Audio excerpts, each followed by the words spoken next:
Dicen que el de pastor es un oficio en extinción, y debe ser cierto, porque administraciones y asociaciones de todo el país andan ocupadas en crear centros de formación para futuros pastores. Algo parecido ocurre en Extremadura, donde la Fundación Félix Rodríguez de la Fuente y la Asociación Regional de Cabreros pondrán en marcha en breve una escuela de pastores. El centro, que podría estar ubicado en el norte cacereño, en plena Sierra de Gata, tiene varios objetivos y una gran necesidad. La necesidad es el relevo generacional, sobre todo, no solo profesionalizar los sectores del pastoreo y, entre otras cosas, pues obtener unos productos que se puedan comercializar y obtener mayor rentabilidad económica de ello, sino que se crea empleo a gente que quiera trabajar en explotaciones de empresarios que tengan ovino o caprino, y que da lugar a que también las mujeres puedan tener y ocupar un puesto dignificado en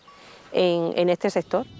En esta escuela, además de enseñar técnicas modernas para conseguir productos de calidad, se formará a los ganaderos en buenas prácticas de gestión del territorio, para que la explotación del medio natural sea sostenible. De lo que se trata es tener personas que aprendan un oficio que es muy difícil, porque manejar a los animales, en este caso seres vivos, es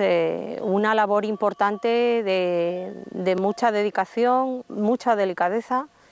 y saber que esa persona que trabaja en una empresa tiene una responsabilidad bastante alta en ese momento. Con el proyecto también se pretende poner en valor un oficio que, asegura los pastores, no está reconocido. Hombre, para lo que trabajamos la verdad es que no, porque yo hago todos los días 12 y 13 horas y la verdad es que es muy duro y yo creo que no. Y todos los días, si llueve, si hace frío, si hace calor y el ganado es muy duro, tienes que estar siempre trabajando bastante, la verdad.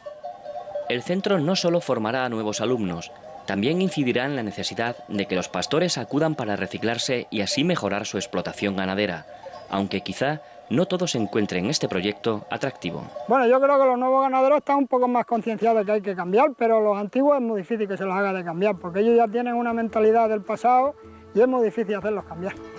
Eso sí, todos están de acuerdo en que este proyecto servirá para dar un impulso a una de las formas más tradicionales de trabajar en el campo.